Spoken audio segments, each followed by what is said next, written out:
What have these four people in common, besides being or having been actors?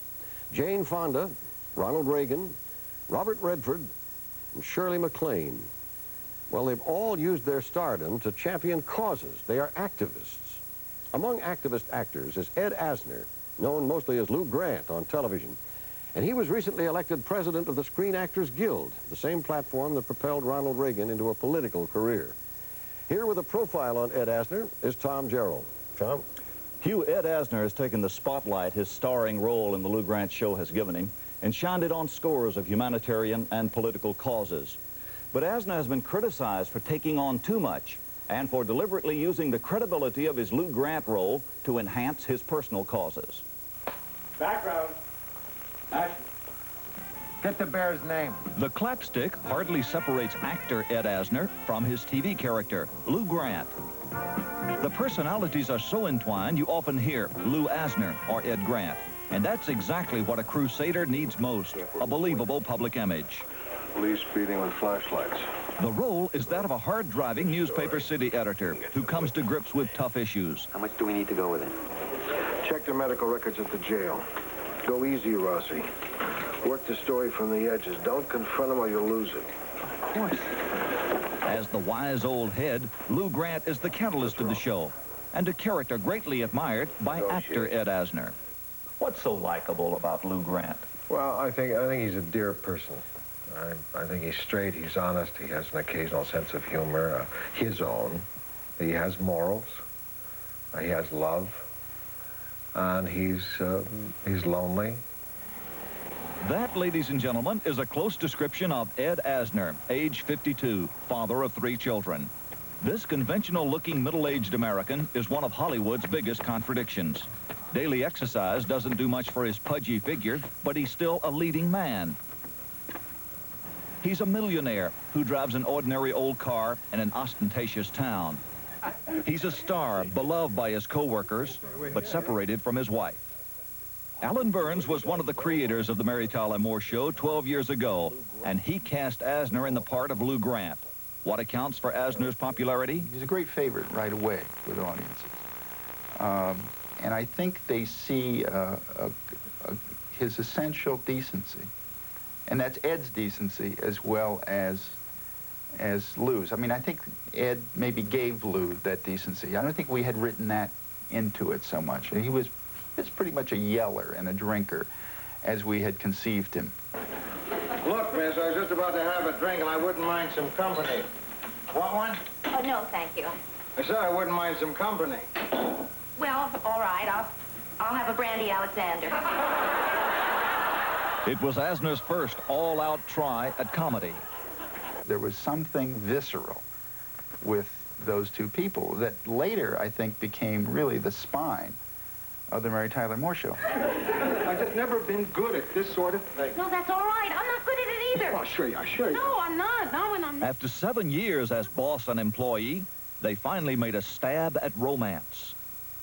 Whatever it was, an unsaid romantic thing going on that never would be quite consummated, was a very appealing thing. And I think that relationship between Ed and Mary, or Lou and Mary, was the most important part of the show.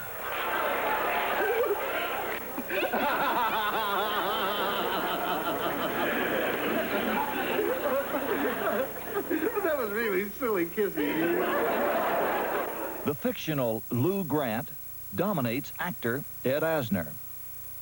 Is this something you're going to be able to move away from one day? Well, it becomes more and more imperative for me during my hiatuses to be sure to find the characters to distinguish me as much as possible from Lou Grant.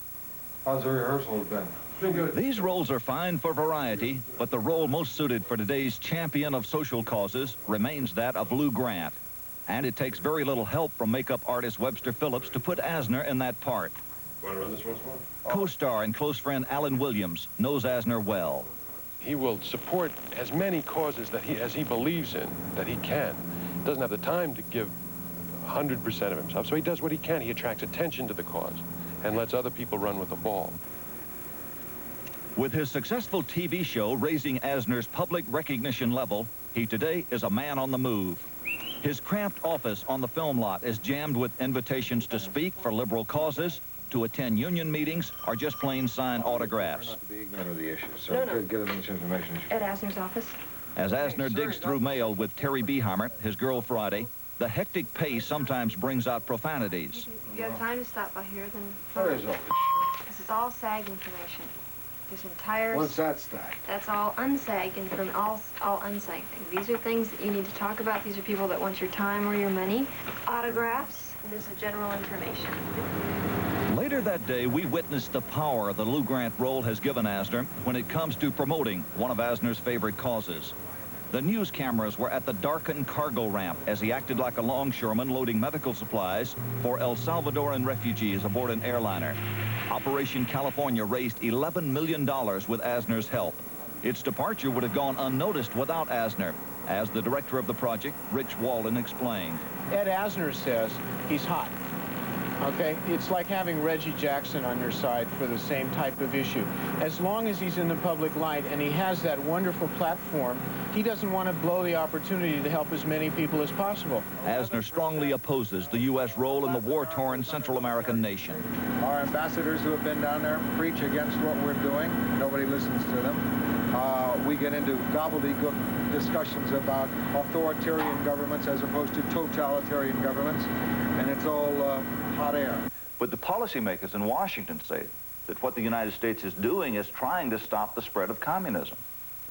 If we can accommodate ourselves to communist China, we can accommodate ourselves to communist Yugoslavia. What are we afraid of in a tiny country if it go socialist or communist? You've been quoted as saying that the fantasy for yourself is that of a knight on a white horse. No, I certainly don't envision myself as a knight on a white horse. But I, like most Americans, I suppose most people in the world, continually look for that white horse and that rider on it. But I think that's a big mistake. We can only expect so much, and if we ever get it, it can only come from our participation in the process. Asner's knight on a white horse of presidential politics was independent John Anderson. What can you personally do for John Anderson? What will you do for his campaign? Being bogged down with a series, there isn't much I can do except appear for him when I can, speak for him when I can, and stay energetic. Hi, I'm Ed Asner. Last year, the American Cancer Society... He finds time from a busy acting schedule to volunteer other time to make TV public service spots. That goes right through me. Even Just some like of these display his considerable acting skills. Look at that gorgeous hair. Mr. Corcoran was our journalism teacher, and I had to twist his arm to let me work on the pantograph. Wasn't easy turning a football player into a feature editor. Shake hands with Ed Asner. A cause dear to Asner's heart was the Screen Actors' Strike in 1980, which paralyzed the film industry. The union took advantage of the popularity of Ed Asner and his co-stars and invited them to the podium. Our membership has been angered for a where Asner found a new role, union leader. But Ed was on every picket line, right from the beginning to the end, and giving people support and rallying the troops. I mean, I saw how people were responding to Ed during the strike and after. And they admired him so much for giving so much time and energy when he could have been sitting at home or doing much easier things. The payoff for his high visibility and leadership on the picket line came a year later. In November 1981, Ed Asner was elected president of the 50,000-member Screen Actors Guild. My great congratulations. He was asked if he could separate the identity of Ed Asner, activist actor, from that of SAG president. I have encountered this same problem as Lou Grant, and yet I will not close my mouth as Edward Asner because people will mistake it as Lou Grant. That's the way the cards are dealt. Are you taking too many issues on, Ed? Are you spreading yourself too thin to be effective? I am skating a thin edge right now. I have always felt that whenever I agreed to speak on something that I knew what I was talking about. And I've reached a saturation point whereby I'm running very hard to be as informed as I was before. So at the age of 52, Ed Asner has found success as Lou Grant, a broadening demand for his acting talent, a post as a big union leader with further political potential, a liberal advocate who people are listening to. But still, something may be missing. A friend of yours we spoke to said, and these are the friend's words, Ed has everything but happiness. Their viewpoint, not ours. Is that so? I know happiness, but I can't really give you a definition of what happiness is. And I'm still searching. I'm still trying to lock it up. I think we all are trying to lock it up. I'm still engaged in the battle. So I'm not a happy-go-lucky kid. I believe that one should indulge in good works. And I would hope that that's what I'm doing, and that will give me my happiness. He seems to have the ingredients. Interesting man. Thank you, Tom. 10 years ago, Geraldo Rivera exposed the treatment of the mentally retarded in institutions. Tonight, he goes back to see the changes since his report. Coming up next.